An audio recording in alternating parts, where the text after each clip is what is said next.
The Total Screen proudly presents their official podcast, On Screen, with your hosts, Tyson Gifford and William Roerig.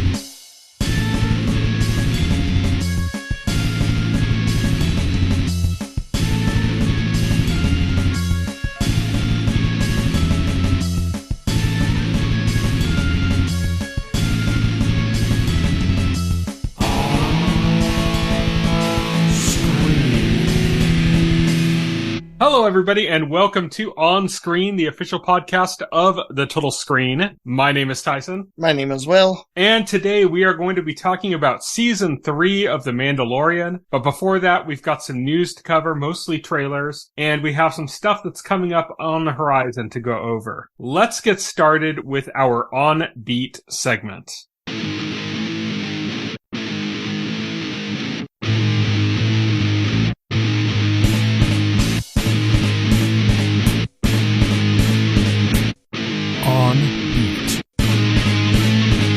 On Beat is, of course, where we talk about news, trailers, anything that's kind of come up in the last week or so. We've been gone for 2 weeks, so we're gonna be able to cover quite a bit of stuff. It's mostly trailers, though. The big thing that happened is that HBO Max rebranded itself as just Max, but the A has like a little dot from the O and HBO to go like HBO's still in here. Yeah.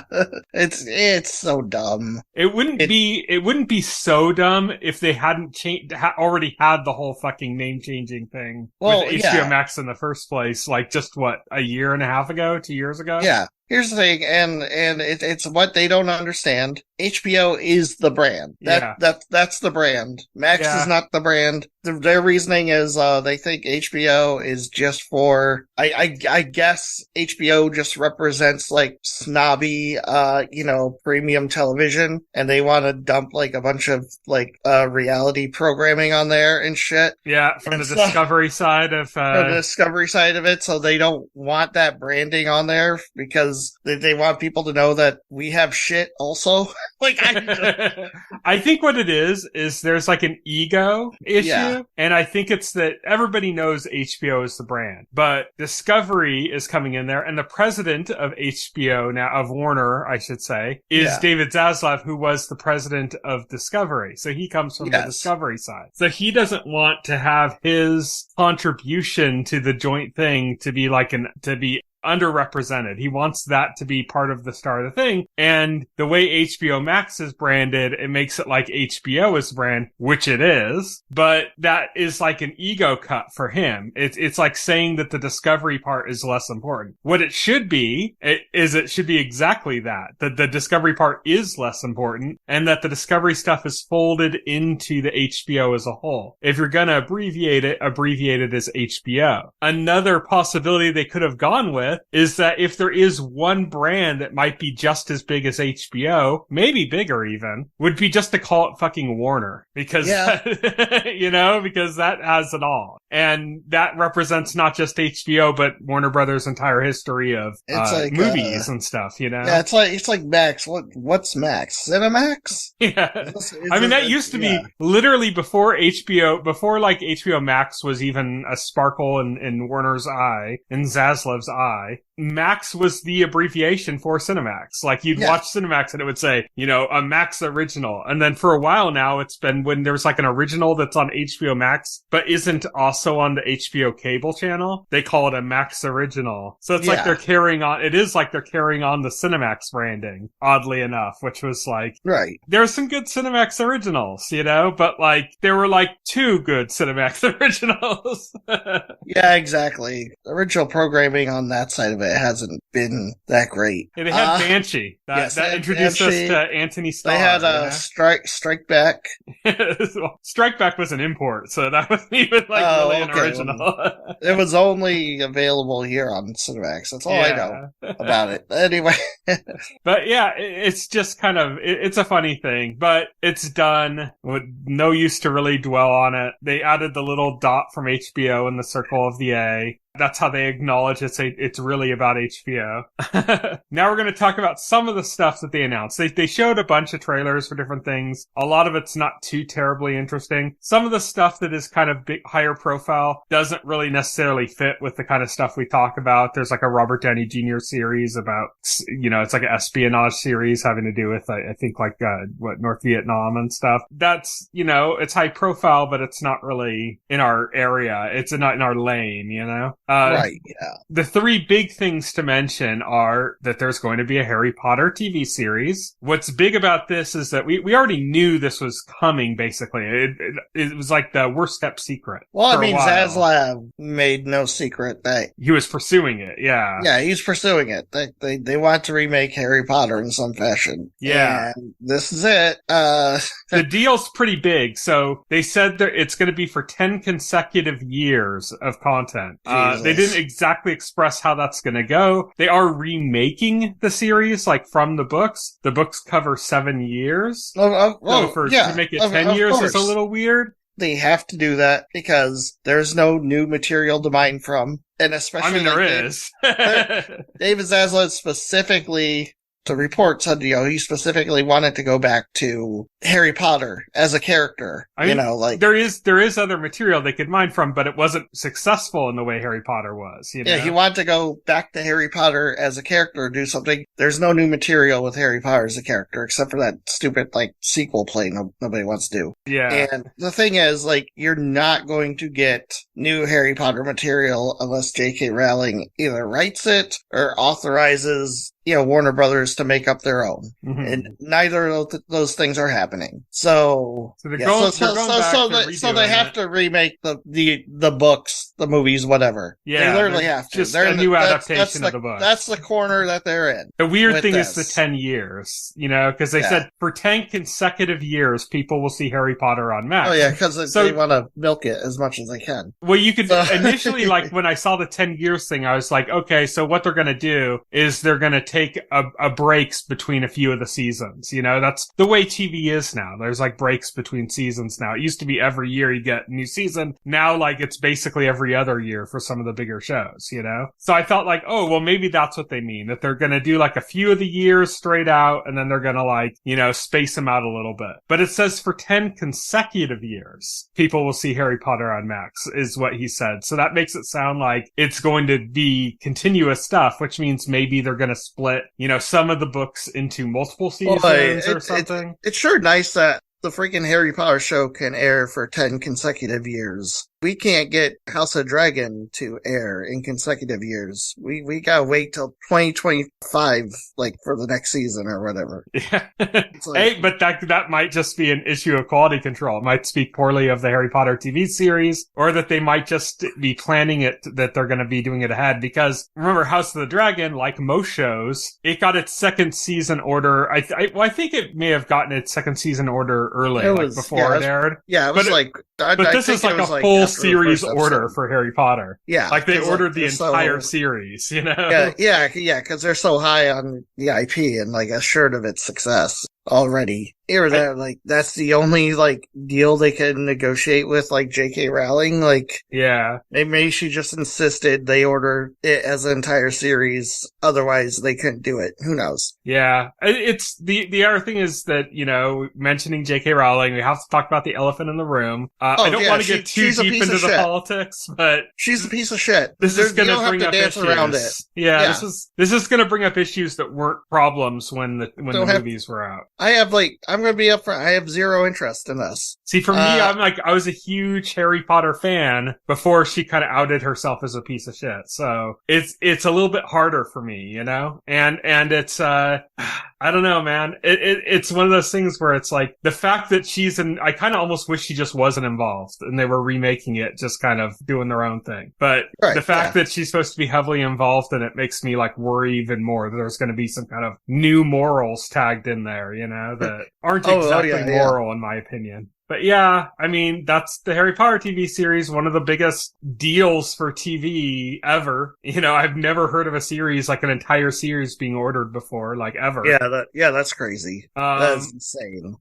Yeah, it's probably a massive budget, I'm sure. Yeah, I don't know. It's crazy. The other two things that they showed that we're kind of interested in is, first up, True Detective Night Country. So True Detective has had 3 seasons. You and I, we talked on the podcast about the 3rd season. I don't think we might have mentioned it, but we didn't cover it. Any of the previous seasons before that. I could swear we covered season 1, but maybe we didn't. I don't know. I think we talked about it after the fact. But we sure didn't cover season 2 because I haven't even watched season 2. So that's how I know we didn't cover that, because that would have been an amazing feat for me to sit there on a podcast and talk about something I never even watched. We actually did cover it, but we just knocked you out for those episodes and had you replaced by Will Bowridge. Oh, okay. That makes sense. Your doppelganger. Yeah.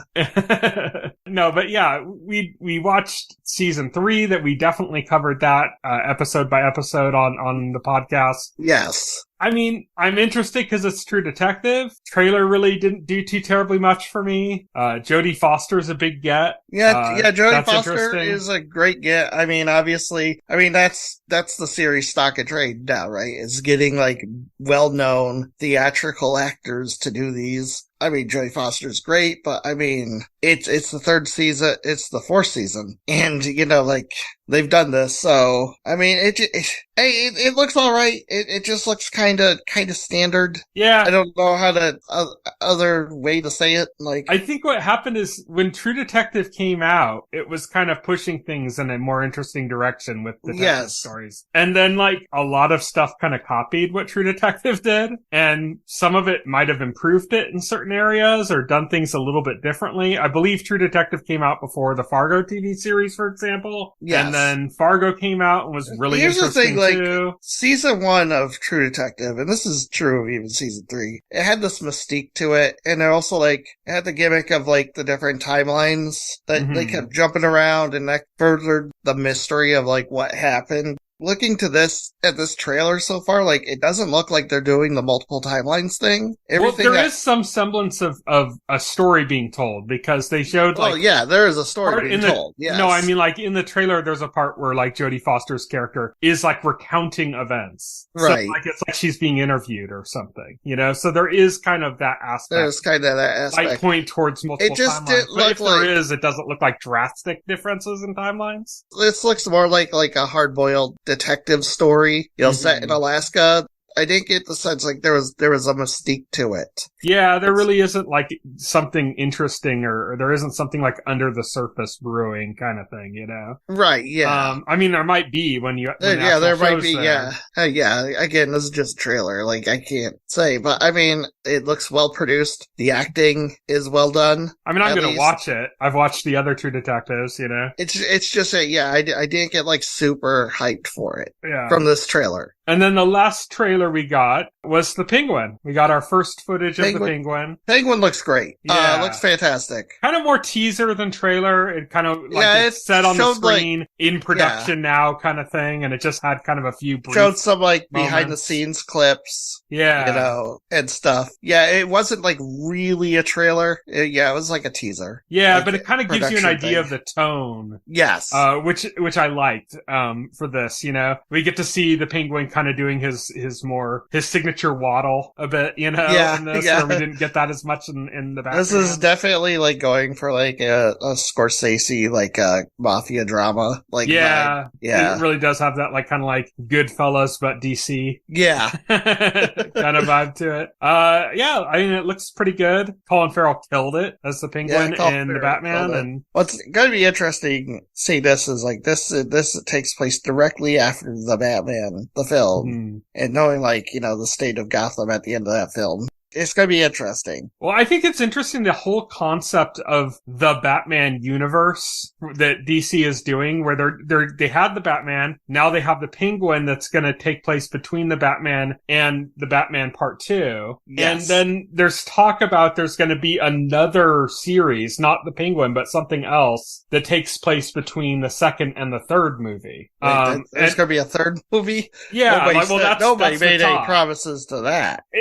Nothing's announced announced, but this is what's being talked about, like, pretty openly around the industry. People are talking about the fact that this is going to be like 3 movies with a series between each movie. Right. So that it kind of like the series kind of builds up like stuff that's happening, and then the movies kind of kick back in for the bigger events, which I think is really interesting.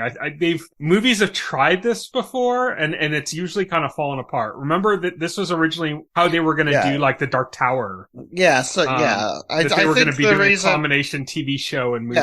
Yeah, and I think the reason for that was just because like the material for Dark Tower is like there's so much going on in that series that it's hard to do that as films. There's a lot of esoteric stuff too that kind of makes it more complicated. And so the original idea was to have a TV series running with the films to kind of fill in some of that material that they can't put into the films. And then that never happened, and then they just released an absolute horseshit movie. Unfortunately, hey, here's an idea. Dark Tower, like HBO series. Why isn't that a thing? Come on.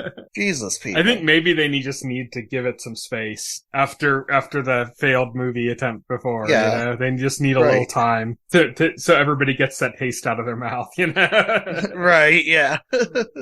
They need a mint. They need to produce a mint that everybody can have to get the taste out of their mouth. Like we said, a lot of these kind of ideas, they've come up before, they've fallen apart, like the Dark Tower ones. But then we've also had it with like the MCU and stuff like Peacemaker, where like it's a part of a larger universe and they throw in shows that kind of connect things. When on the MCU side, it was like WandaVision directly led into Doctor Strange 2. And on the DC side, Peacemaker was a direct follow-up to the Suicide Squad. So there's been kind of like more loosely connected stuff like that, where it's like a bigger universe and it plays a part, but it's kind of like that. But, it's interesting to see the kind of idea that the Dark Tower first kind of brought up of like having a series that runs between movies kind of honestly, thing. like, yeah, because like it's clear that Warner Brothers and DC are taking the concept of leveraging their streaming platform to put DC-based series on there, but I think, I'm going to be honest, I think their approach has been better than Marvel's so far. Marvel's approach was, let's make 100 series and just put them on Disney Plus, and Marvel did too many. Yeah, they did way too many. They overextended themselves. A lot of it is... They lost their hand on the quality control. A lot of it is mediocre to bad. DC so far has only done one, Peacemaker. It's been incredible. The trailer for this teaser for the Penguin, like, blew me away. I was like, the quality levels, they're doing a lot less, but the quality level seems to be a lot higher. Yeah. I think that's where Marvel needs to go, like reduce the output and just bring up the quality of what they do release. Yeah, more quality control, more directly tied in. Yes. And then, if you want to experiment and throw out some crazy stuff here and there just to see what sticks, rather than making a full series, that would be the good way to do the specials. Like they did the Guardians of the Galaxy Christmas special and they did the Werewolf by Night Halloween special. Yes. Give us like a Valentine's special with like an obscure character that you don't think would work with a movie and see how it works. And if it doesn't work, then it's just one special, it's over. I think Marvel might be heading more in that direction anyways, because they've already said they're cutting down on the number of series they're going to put out a year and stuff. But man, there was a point where they were just like, hey, we introduced a new character and they're going to have a show too.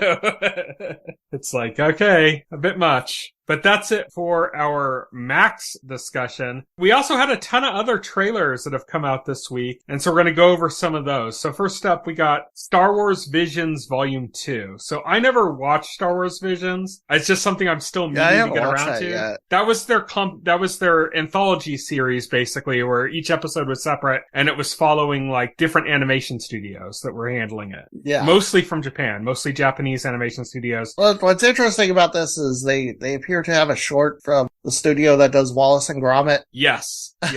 You cannot there's something that kind of has the look of Arcane. There's something that kind of has like an Arcane-y kind of look to it too. Yes. Which makes you wonder if that's the same studio that did that. There is like a shift with Volume 2 more towards like Western studios, whereas like Volume 1 was very Japan heavy. But I mean, there's still like, there was at least one in there that was clearly an anime. I think it's interesting to kind of tell stories this way in the connected universe with Star Wars, just kind of do things a little bit lighter, have a bit more fun with it, get a little more experimental, I think. And it looks really pretty. It's fine. Yes, it does. More for like a straightforward Star Wars thing, we got the first trailer for Ahsoka. We'd had a teaser before, but we got our first trailer. I think it looks great. Ahsoka, the teaser? Yeah, that looks fantastic. For the most part, I'm kind of done with big Star Wars stuff. I'm not like getting super excited about it anymore, but Ahsoka seems to be kind of almost like what I've always wanted from Star Wars, which is I want a central Jedi character, but I don't want it to be a Skywalker. Right. Yeah, because this isn't the Skywalker saga. Like, the 3 trilogies were supposed to be the Skywalker saga. Mm-hmm. And supposedly, like, Skywalker saga is supposed to be over at the end of the next trilogy, although we do know that there's another movie coming out that's going to have Rey as the central protagonist. Yeah. I guess. Because we need more of that, you know? Right. But you know, Ahsoka looks fantastic. Dave Filoni has been great for this franchise, to be honest. He really they just really need to replace Kathleen Kennedy with, Filoni. just make him the head of Star Wars. I think the official position now is called a Feige. Yeah. Make him the Feige. Yes. Feige in chief of Star Wars. Yeah, definitely. I think it looks good. It ties into Mandalorian because that's where he first met Ahsoka, at least in a live action sense of things. And yeah, I mean, it looks really good. Ray Stevenson is in it, playing some kind of like I don't know, not a Sith, but like a Dark Force user of some sort. They made a big deal about how like the lightsabers for like the evil characters aren't quite red. They're more like an orange. And Filoni said that has to do with like making you not look at them as just straight face evil. Like that the red represents kind of like the evil force or whatever. And that by making it orange, it's showing that they're in that trajectory, but they're not necessarily that, you know? Oh, interesting. Okay. So that's kind of cool. I like stuff that kind of pushes away from like absolutism and kind of fantasy, like these are the absolute good and these are the absolute bad. So I like that it's kind of playing with that a little bit. And I heard it just looks great, you know? I heard like they're with the upcoming series, The Acolyte, is, you know, like they're going to play around with the idea that maybe the Jedi aren't infallible ultimate good. Mm-hmm. And that's interesting. Yeah, I think that was always like the biggest flaw of Star Wars that kind of became really apparent in the prequels, is like that kind of absolute moralism of like good and bad and stuff just got kind of boring. So anything that kind of pushes that a little bit aside is good in my book. So, but that is Ahsoka. We also got a trailer for The Marvels that's going to not just be the sequel to Captain Marvel, but bring in characters that were introduced in Disney Plus shows. Yes, the Disney Plus shows. It's not only the sequel to Captain Marvel, it's also the sequel to Miss Marvel and to a part of WandaVision, yeah.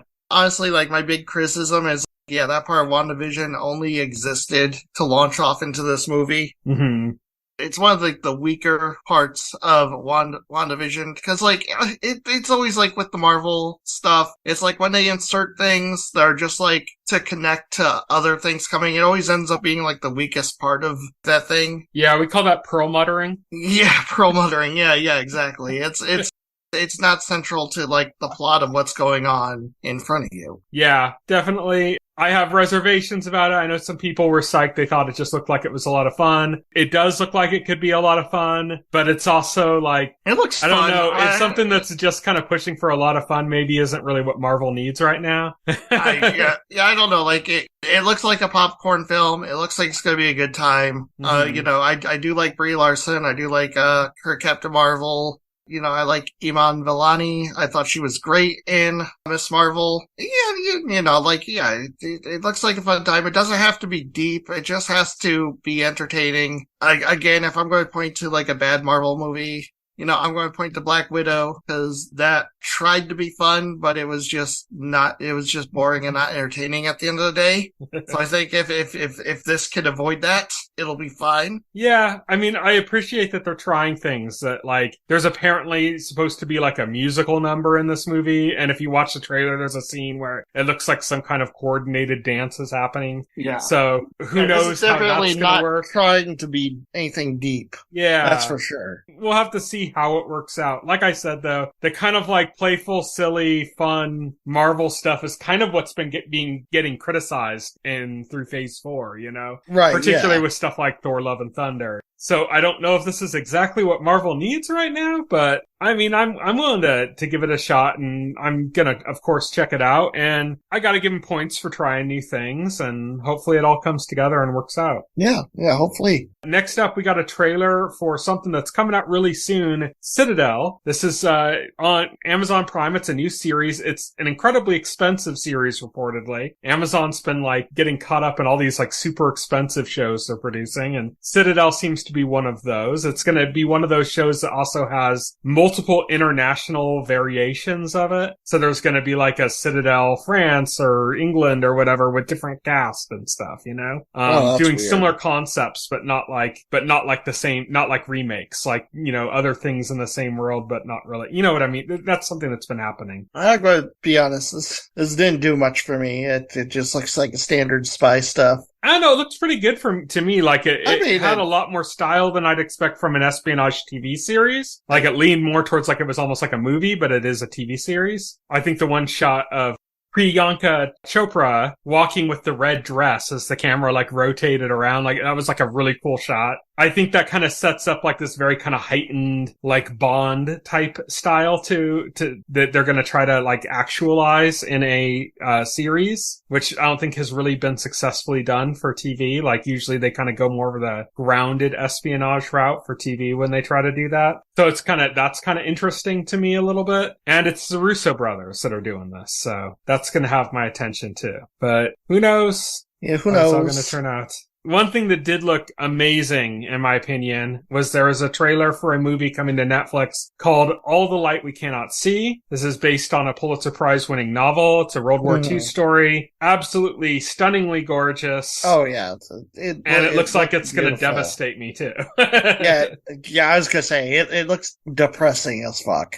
I don't know. It's like that pairing of like beauty and dread, you know, like yes. They have this shot where like a Nazi flag is unfurling, and it's like the way it unfurls is like beautiful, but the second you see it unfurl, you get this like hit of dread at the same time, you know, because of course we know what that is, you know.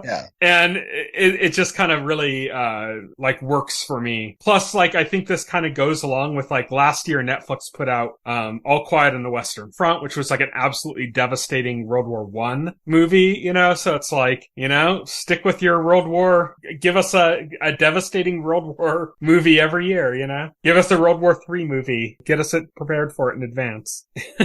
But looks good. And Mark Ruffalo. That's a surprise. Oh, yeah. Mark Ruffalo. Yeah. Looks great. We got a teaser for Godzilla X Kong, The New Empire. I didn't know that they were still making more of these. Yeah, they are. They're successful movies, so. Yeah. So we had the Godzilla King of the Monsters, and then we got the Godzilla vs. Kong, and now we have this one coming up that's takes place after that. So it's just a tease. Nothing really. Yeah.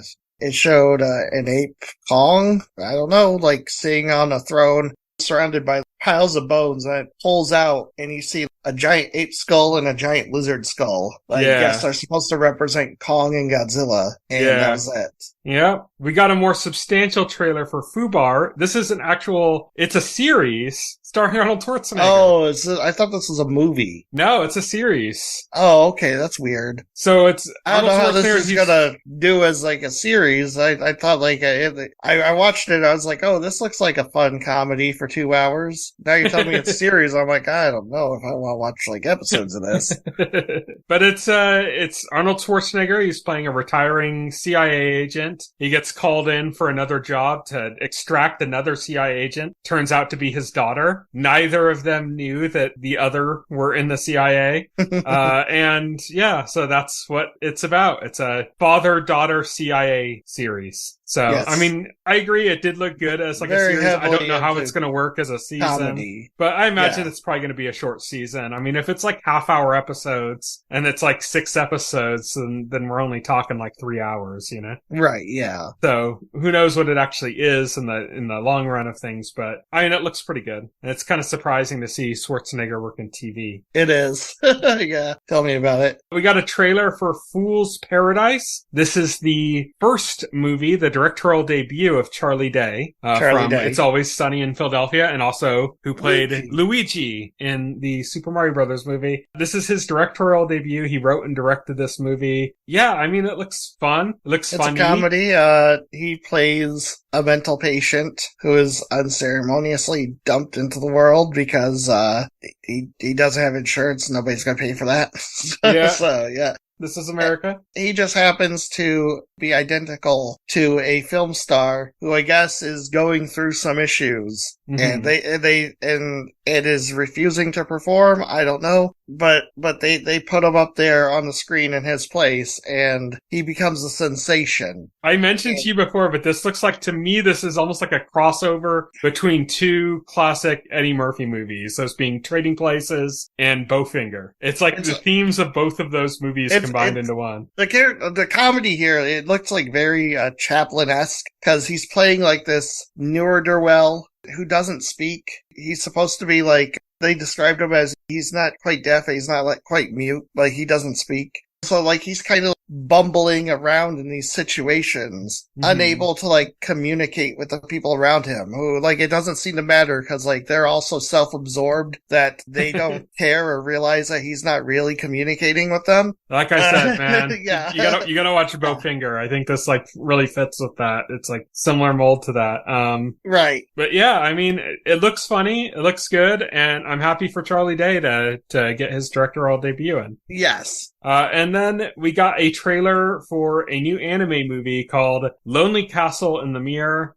This is one of the things that anime movies can do extremely well and better than just about any other medium, which is you can like amplify angst in such a way that it just really works in a storytelling means, you know, like, and that's what I'm getting from this is a lot of kind of angst. I mean, it looks like the story is going to be focusing on a bunch of kids that were kind of didn't have any friends. A lot of them were shut-ins, you know, and they're all brought together and they have to like come up with a wish together, I think. And then once that wish is granted, they forget every being in this place where they had come together to do this, but they came together in this place and formed friendships and stuff. And these are people that are like shut-ins. So that becomes like something extremely valuable to them. So they don't want to make this wish now. And that seems to be what we're getting from the trailer. It looks like interesting. I went to a movie today called Suzume, which is an anime as well. And it kind of blows me away that we're now getting like theatrical released anime in like local theaters. Like, that's pretty cool. It's insane to me. Like, you know, I got into anime big in like the early 90s and stuff. Yeah, growing up with the anime idea in the of this, 90s. Yeah, the idea of this happening was about as far out of reach as you could imagine. So it's really cool to see this kind of stuff starting to hit theaters, you know? I think a lot of it has to do with the pandemic and delays in schedules, and they needed other sources of, you know, content. And so we started getting stuff like this, you know, and it's really cool. So, yeah, I'm hoping that this one also hits my local theater just like Suzume did. And then we got 2 trailers from Nintendo. So first up, we got a trailer for Xenoblade Chronicles 3 Future Redeemed. This is the Xenoblade Chronicles 3 DLC pack. It looks really good. It looks really high production value. It looks graphically better than Xenoblade Chronicles 3 did, in the same way that Torna looked better than Xenoblade Chronicles 2. Funny, like I read, like, similarly to Torna, like this can be played independently of Xenoblade Chronicles 3. I imagine it's going to be the same way. Like,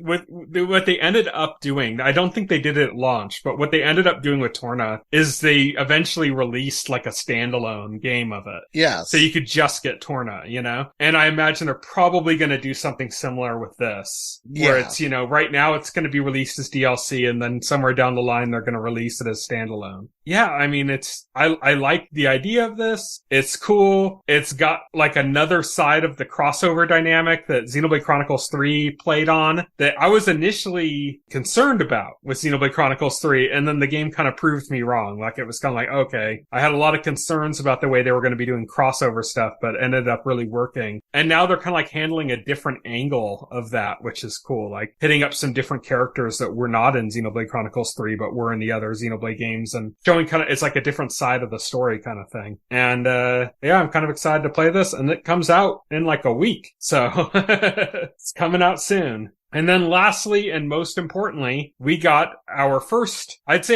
real trailer for The Legend of Zelda Tears of the Kingdom. We got trailers before, but they were kind of like just teases. And then we got like a gameplay demo kind of thing. We got like a full, like legit trailer this time, which is very reminiscent, intentionally so. Like they clearly did this intentionally to the 2017 trailer for Breath of the Wild, which they released in the big January Switch showcase, like 2 months before the game came out. And before that, we'd had like little tease trailers and some stuff. We had a big E3 blowout. And then we got this like amazing trailer for Breath of the Wild at that January event and that was when we learned when the game was coming out, that it was going to be a Switch launch game. And this kind of is like copying the same kind of format as that, the same style, the way it's presented is very similar. And I think this is what I needed. Like I like all the kind of cool new mechanics that they added in that they showed in the gameplay. But as I said when we discussed that, like I want like story, I want like drama, I want like the kind of aesthetic details that were also part of Breath of the Wild. And that's what this trailer brought. Right, yeah.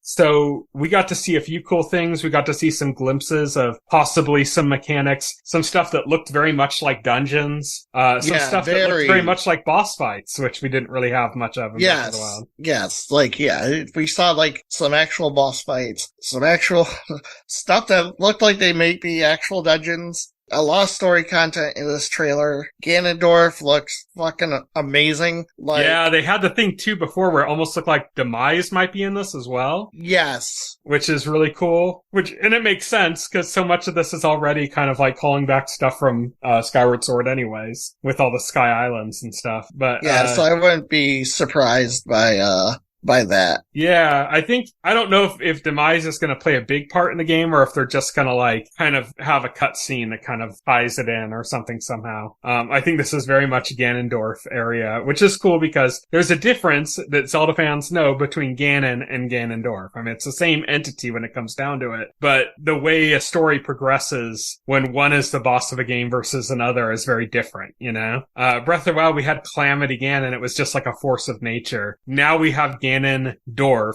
with like a personality of his own, and that's like a whole different dynamic. So it'll be cool to see how all of that plays in. But yeah, I mean, this trailer looks phenomenal. I'm excited for it. I'm excited for this game. And in the words of Homer Simpson, saxophone, saxophone.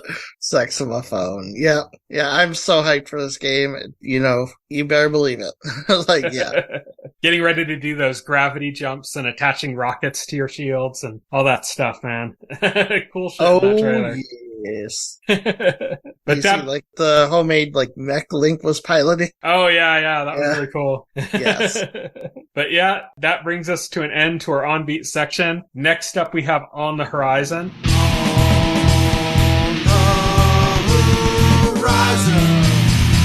On the Horizon. This week on the Horizon, we're going to be covering a few things coming up in the next week, starting up with something we just mentioned earlier, which is Xenoblade Chronicles 3, Future Redeemed. This is dropping, the DLC for Xenoblade Chronicles 3 is dropping on Tuesday, April 25th on Nintendo Switch. Then on Wednesday, April 26th, Awkwafina is Nora from Queens is coming out on Comedy Central. I just saw her in Renfield, so I'm excited that she's going to be coming back on something else so soon. Love and Death is coming on Thursday, April 27th to HBO Max. This is like based on a true story or loosely based on a true story. It's being done by David E. Kelly and it stars Elizabeth Olsen and Jesse Plemons. And it's loosely based on a story that has already been adapted like last year by, I can't remember who did it. It might have been like Hulu or something, but it was done with, I think Jessica Biel playing the same character that Elizabeth Olsen is playing here. But that's kind of interesting that it's like the same kind of story, but we're getting kind of the HBO version of it here with Elizabeth Olsen, which is great. Yeah. Oh, yeah. Fantastic. Also on Thursday, April 27th, we have Sweet Tooth returning to Netflix. So Sweet Tooth was a really really good post-apocalyptic show with this weird positive tilt to it that was kind of interesting. And, you know, just lots of bright colors. And like they made like a lush post-apocalyptic show. And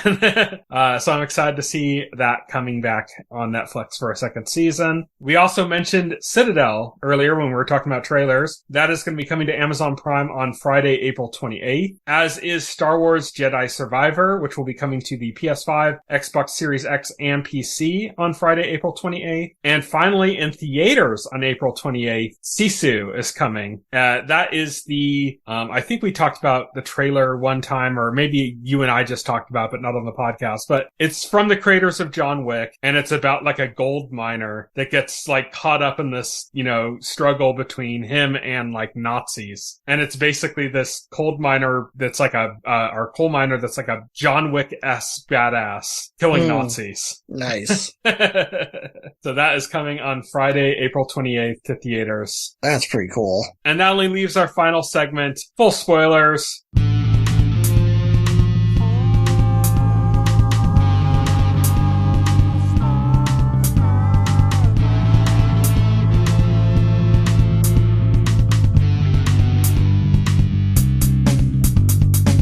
This week on Full Spoilers, we're going to be talking about The Mandalorian Season 3. So you already told me before we got started, you have a few issues with this season. I don't know. It's issues. Yeah, I guess. I just found it to be kind of bland. It was just kind of like, yeah, this happened. It didn't seem to have the drive to it that the other seasons had. Yeah. Like, there was stuff brewing, there was momentum, there were tasks that the characters were working towards, but there wasn't like a pressure. Right. Well, there was plot. Like, that's my thing. Like, there was plot, and there was a story moving forward, but it seemed like they were 100% focused on that and just focused on moving the story forward, that they forgot the character moments or the other things. I don't know.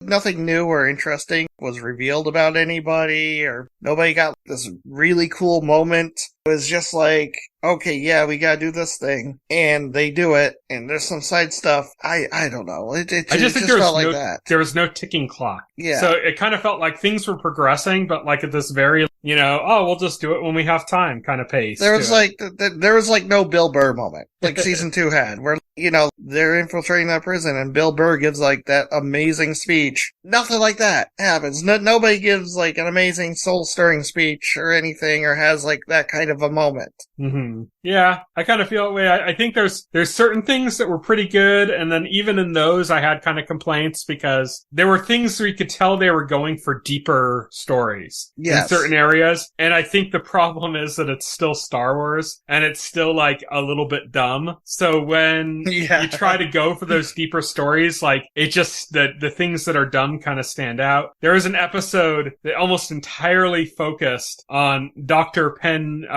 Pershing. Yes. The clone scientist. And it was like an interesting story, him. But it was like an interesting story that they were going to be focusing on him, on Coruscant, with the idea of like people that used to be, you know, Imperial soldiers that are now trying to be rehabilitated. Except like the drama they put him in face with another ex-Imperial soldier, well, ex in quotation marks, Elia Kane, that character. It just felt kind of dumb because it's like, okay, she was able to like manipulate the situation and get him caught and use everything. But it's like, how much of it is like, well, but what was the point? Like, what was the point of getting him caught? Like, he wasn't really a threat to them. Like, you could have initially thought like that, you know, him knowing her was a threat, but she had already like disarmed him by being friendly with him. So like, what was the point of like risking? I think the point was, I think the point of getting him off the table was just like the knowledge that he had. He knew intimate details of, you know, the Empire's cloning program and stuff. Mm-hmm. And he was genuinely defecting. So the New Republic could have gotten information about what the Empire was doing with their cloning program and stuff from him pretty easily. I think the idea behind that was you wipe his mind, get him off the board so he can't share any secrets with the New Republic. But that didn't seem to go anywhere. Like there was no storyline that here's my thing. He would be a key part, The episode wasn't really about him. That was a misdirect. The episode was about Ilia Kane and the reveal that she's like this major spy, in the midst of the New Republic now, working for Moff Gideon. And that's all fine and good, except that doesn't go anywhere because she doesn't do anything for like the entire season. She's just there. And it's also like, it's problematic because she's known as like a reformed Imperial spy, and she's just basically been giving like way too much. Oh, it's stupid. It's leeway. Like, either like they're intentionally portraying the New Republic as being like incredibly incompetent and naive, or it's bad writing. It's one of the two. I think it's kind of both. Because when she's using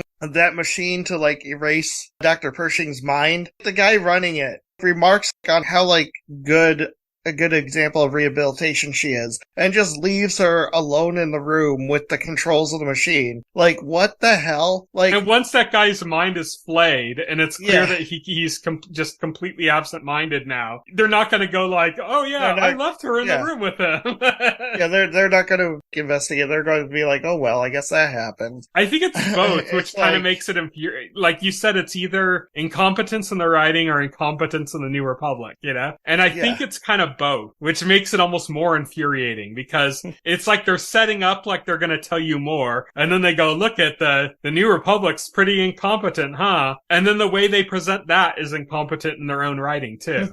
So it's like this weird, like, it just doesn't work for me. And I think that was like the biggest issue with the season, was not just this storyline in and of itself, but like that kind of storytelling. Right. Yeah. That episode to me stands out for those reasons. It was just weird to switch the perspective to something and then like hype this up. Like, I'm sure she's going to be important in future seasons, but it doesn't help out this season. That's for sure. We also got another episode that kind of went on its own kind of tangent or its own kind of path. And it did so with the main characters front and center, but in a completely like one-off, unimportant episode. And then they topped off the whole thing by having 3 huge, like absolutely massive cameos. Yes.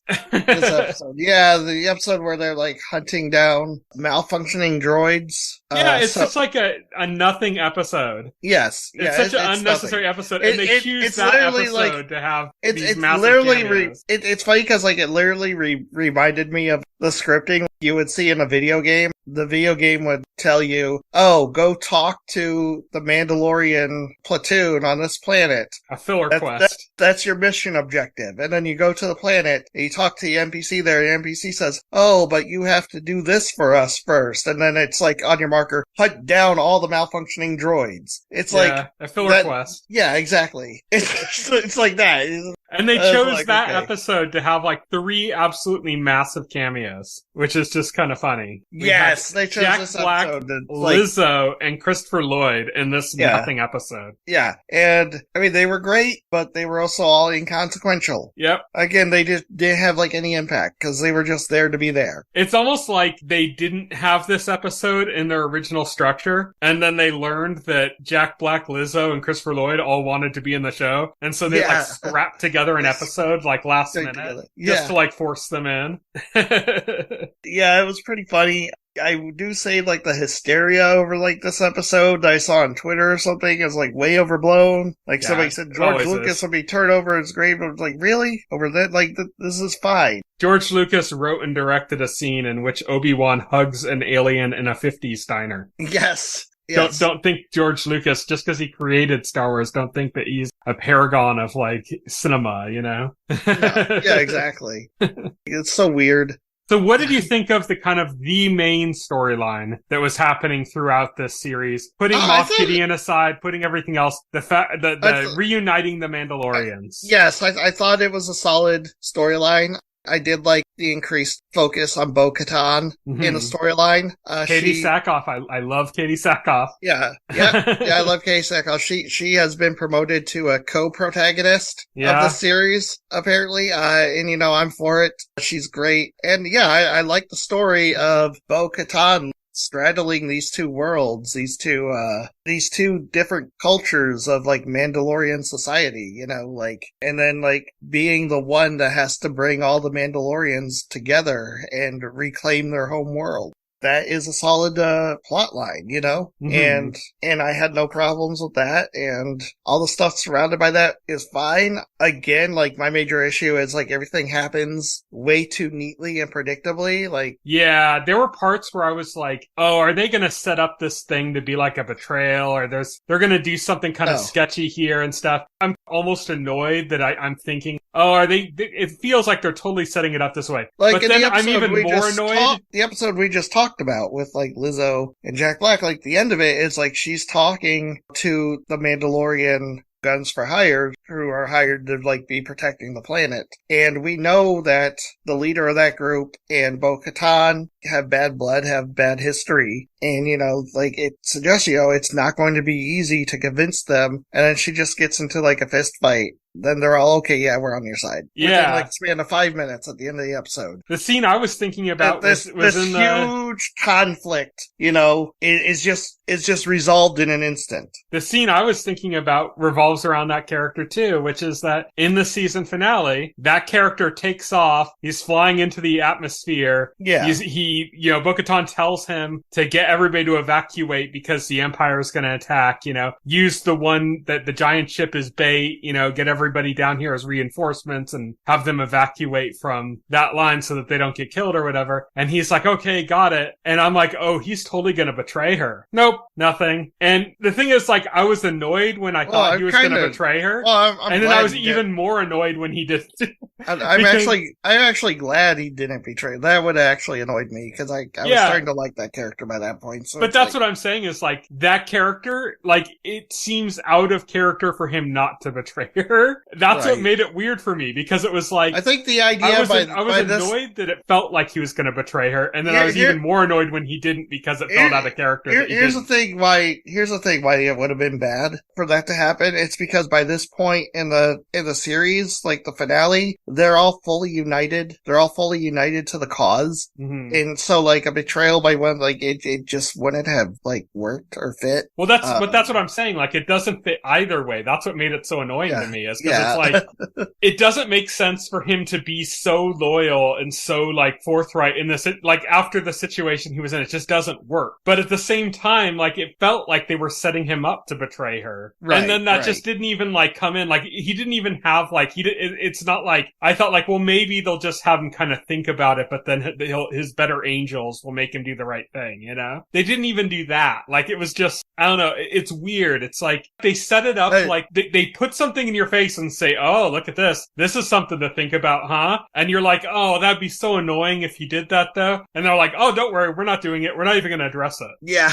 And it's like, what? And now I'm like annoyed for the opposite reason. It's like they annoyed me on both ends.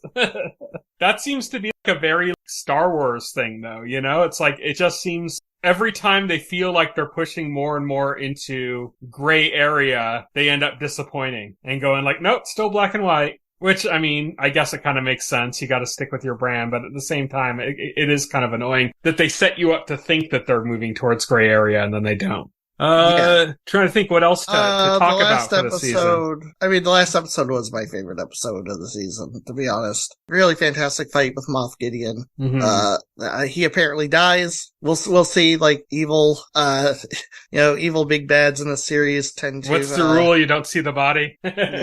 Tend to die. Like, supposedly all his clones were destroyed, but again, it's Star Wars. Somehow he came back, right? They set up that those clones had, like, force ability. Yeah. So, like, it'd be weird if they didn't kind of play on that again. If they didn't have, like, one of his clones survive, and then you get Moff Gideon, but with, like, force powers. But yeah, supposedly he's dead. That was a cool fight. It ended on Mando officially adopting Grogu. Yep, now Grogu is Din Grogu. Din Grogu, and making him an apprentice.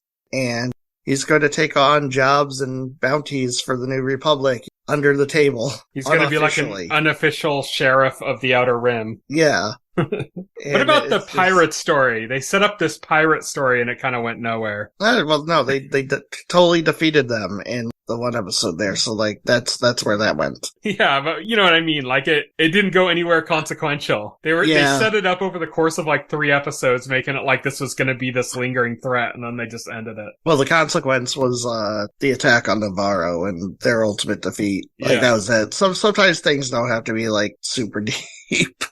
I was fine with that. When you set something up for like 3 episodes, and then you end it in like 1, it's kind of, and like somewhere in the middle of the season too. I don't know. This is kind of my issue with this series in general. Is like, I enjoy the show, but at the same time, it's just like, it keeps luring you into thinking there's something deeper, and then you find out there isn't. You know what I mean? And sometimes it even will lure you into thinking they're gonna do something bold, but not good, and you're kind of like worried, like, oh, please don't do this thing. And then they don't do it, but the way in which they don't do it is like as frustrating as if they had just done it. Yeah, I think my big issue with this is just, it was predictable. Everything happened. Mm-hmm. And like the way you would expect things to happen. There was no surprises. There's no twists. There's no big character moments. Yeah. No like top 10 anime betrayals. Like I said, like it's fine, but like, yeah, it lacks spice. Yeah.